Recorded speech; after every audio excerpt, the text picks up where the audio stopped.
Welcome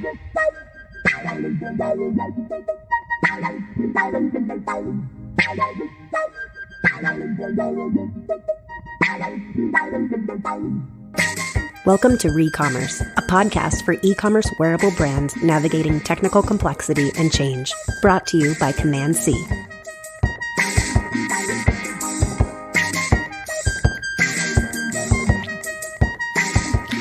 Welcome to another episode of Ecommerce. I'm Sarah, and I am the founder of Command C, and I'm here with Tiffany, our tech lead.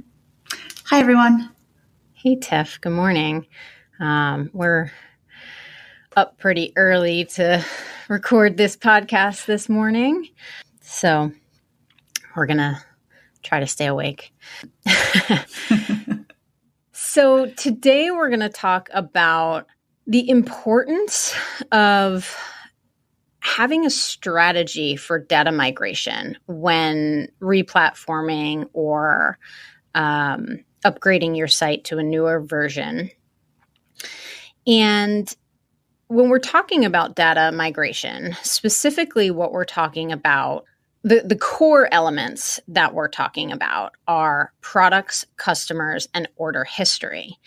There are some other items that fall into this phrase as well. But typically the primary items we're considering are the three I just mentioned. Yeah, those are the three that sort of really define an e-commerce store, certainly. But, there are a lot of other important smaller things. I mean, the one that most immediately comes to mind is page content. So any sort of marketing materials, things like that. Usually your strategy when you're building a new site or replatforming it to a new platform, it probably involves some amount of change to those. And so in many cases, you're not actually migrating them. You're sort of recreating them in the new environment. But there are other smaller pieces of an e-commerce business that should really be migrated and considered. Things like coupon codes, gift certificates. I think there's nothing that makes a customer sadder than trying to use a gift certificate that they're pretty sure they have a balance on that doesn't exist anymore. So coupon codes, gift certificates, any sort of other automation that you have around returns processing or, things of that nature are going to come into play. Most of the rest of the data, though, is really tied to customers, products, and order histories. Reviews, too. That's a big one. Yes. Thank you for mentioning that. That's a really good point. And reviews are interesting because oftentimes when we replatform, we're also choosing a new aggregate reviews provider, or we're using the platform's own reviews provider. And there just really doesn't seem to be a lot of mapping out there for mapping between them. So we have to think about how much of that is coming over. And then, that actually jumps into the whole SEO realm as well, because now those reviews are potentially tied to URLs that also potentially no longer exist. So there's a lot to think about there. I've been on projects where this can be a bit of an afterthought. And I've also been on projects where clients sort of just assume that they can use a migration tool that's inherent to the platform. Like I know that Shopify has a migration tool that brings over customers and products from Magento. So it can be easy to fall into the trap of not addressing this upfront. That trap is an easy one to fall into. I think it's also sort of exacerbated by the fact that it's so obvious. The product data has to be there. This is so obvious. And so it kind of less so of an afterthought, I think, and more so of just this is obviously something that we're doing. And the advertising, the marketing around one click, this is very easy. And it can be. And we're not suggesting that you can never use a tool like that. But there are really some points to consider. Using the same platform for a long time, if you've been on your platform for a while, it sort of has forced you to mold all of your product data. We'll just use products as our example because it's the most variant of the data.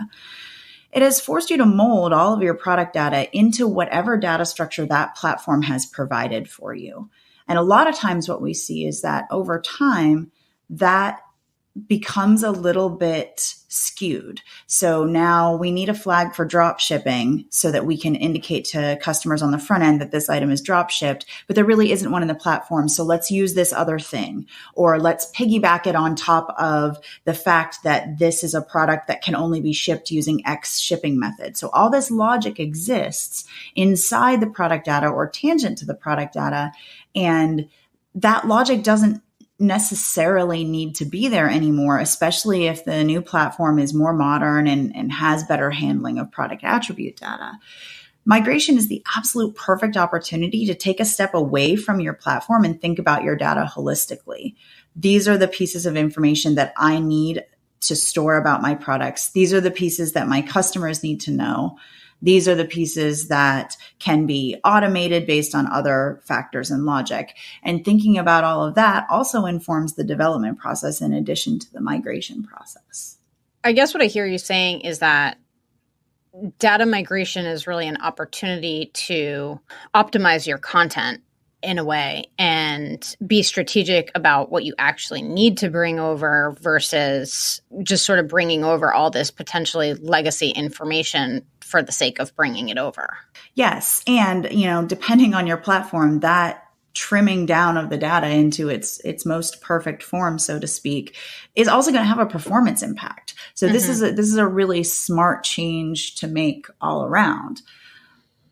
So in addition to providing you with the opportunity to really think about how you want to structure your product data and what structure you're bringing over, there are two other really important factors that come into play when you think about your product data specifically, but all of the data we've mentioned when you think about that migration. So the first one is that you need to think strategically about how you're going to use that information in the future. A really good example of this is, the difference between tags and meta fields in a platform like Shopify. How are you going to use that information on the front end of the site? How are you going to update that information later? If you are planning to continue to use standard import tools for creating your products, for example, you may want to opt for something that can be more readily updated via those tools. So thinking strategically, not only about how you're using it now and how you've historically used it, but how you plan to use it in the future is going to have a big impact. The second other important item is that you should never do this more than once.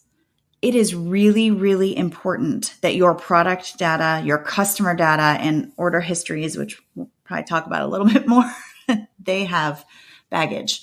But it's really important that you only make this move once. You're already shifting the entire foundation of your business underneath your customer base. And even if we do the most seamless job imaginable, there are still differences. And so what you don't want to do is migrate everything in, launch, get rolling, and realize that you're missing a bunch of information that you need, or that you have too much information weighing you down and negatively impacting performance. And now you're stuck in the same rut you were in with your old platform, where it's not really as mutable as it would normally be. And so we advocate for thinking strategically about it so that you don't have to do it again, so that you don't have to sort of move the entire foundation again. Mm-hmm. Yeah, that's compelling. And as you were talking, I was thinking, well, I mean, what if there's an ERP in place? Like, how much more important does strategic planning become upfront in that scenario? On one hand, having an ERP is a huge blessing to data migration because the ERP acts as a central hub. It's already pushing data back and forth, and we can use it in sort of a push in a one direction, right? We can take the information, we can tell the ERP to push all the information into the new platform. And so now we're not going platform to platform. We're going from a central hub that's already kind of designed to push data into an e-commerce platform. This will work for a lot of your information, depending on your setup. Your mileage may vary.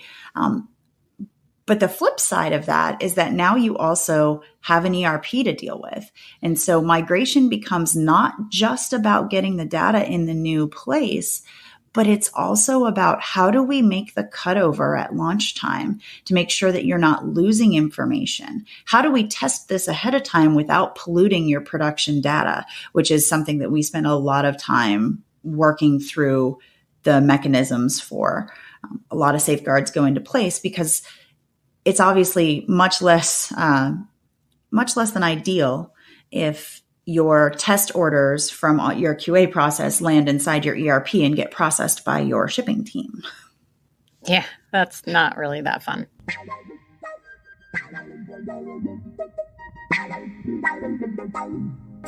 You're listening to Recommerce, a podcast for e-commerce wearable brands navigating technical complexity and change. Brought to you by Command C, a development team that saves e-commerce retailers from outdated tech and ineffective operations, with a strong focus on Magento and Shopify Plus. You can learn more about how we help at commandc.com.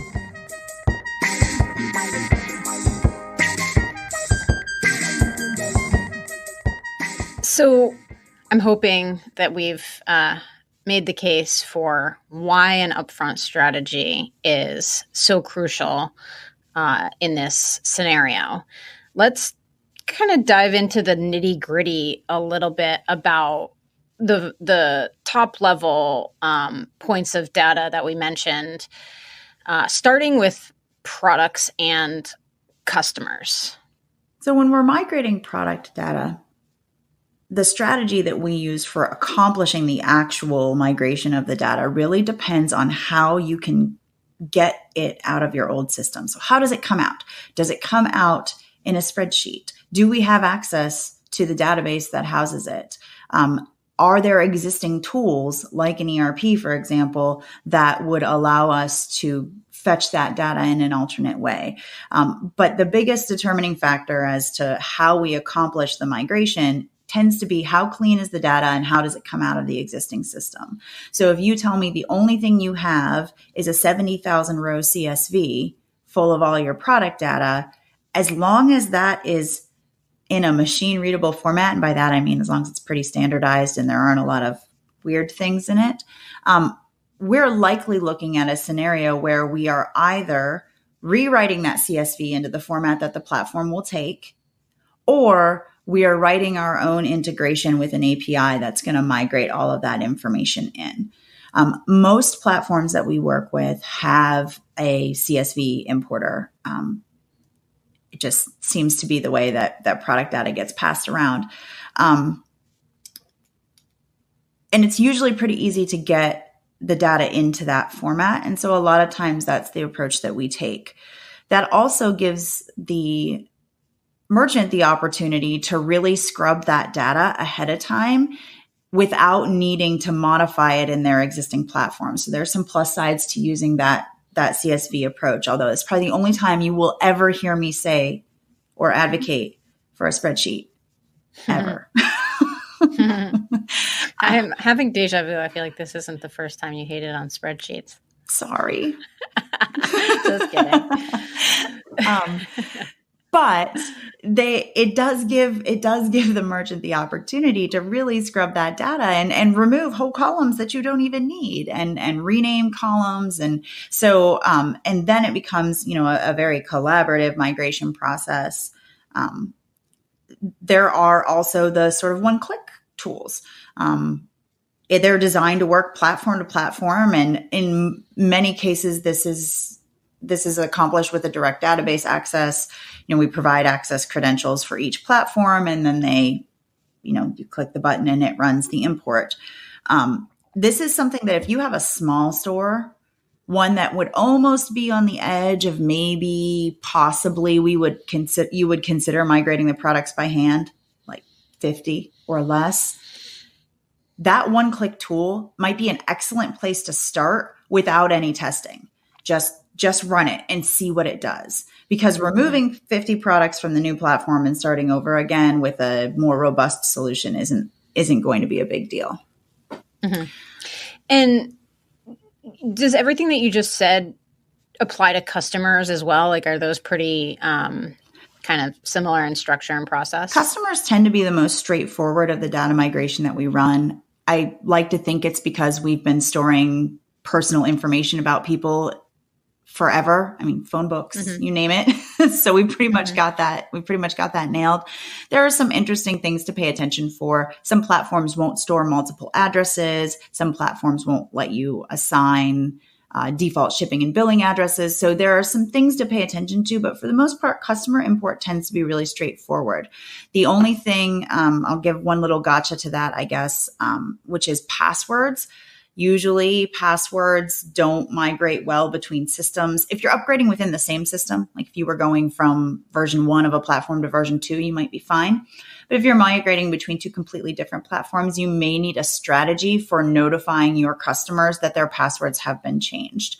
This is a pretty common security practice, so it's not a huge pain point for most people as far as we've experienced. All right. The elephant in the room. What about order history? Oh, I have a fraught relationship with this particular elephant. Order histories are very tricky. The reason order histories are tricky is that typically an order is stored as a snapshot of product data in time. It's a snapshot of customer data in time. At the time the order was placed, this product cost this much. The shipping method was this. The customer address for this particular order was this. So inside a single platform, it's easy to sort of run the tentacles out from that data to the existing current data or whatever the most recent iteration is. But when we move it, that becomes a lot harder. And we have to think about what all about that order, just like with products, what all about that order do we even need? And should people be able to go and look up their order histories and be able to interact with them in the new platform the same way that they could in the old platform? The best example of this is a reorder function. A reorder function is very difficult to achieve on an order history migration. Again, because we're talking about snapshots of products in time, products may not even exist in the new platform anymore. So order histories, clear why they're complex. They also tend to be large. If you've been on the same platform since 2013, that is a whole lot of order data. And I think the most compelling reason to consider an alternative to the order history migration is how frequently do your customers actually access this information? For some business models, not having order history is a no-go. You absolutely must have it. But for many others, customers really aren't accessing that data. And if they need it, they have your customer support team to reach out to. So in those instances, I would sometimes advocate for not migrating order histories at all.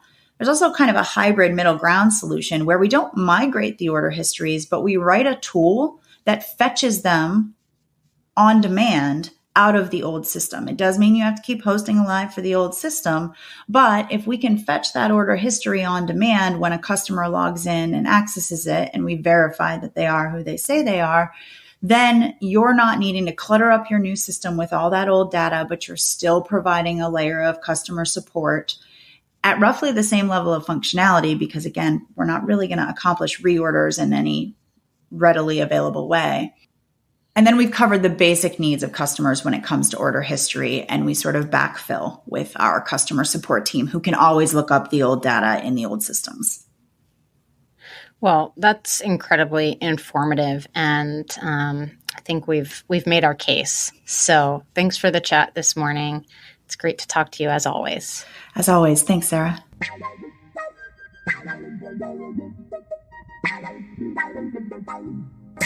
Thanks for listening. We hope you join us again for another episode of Ecommerce.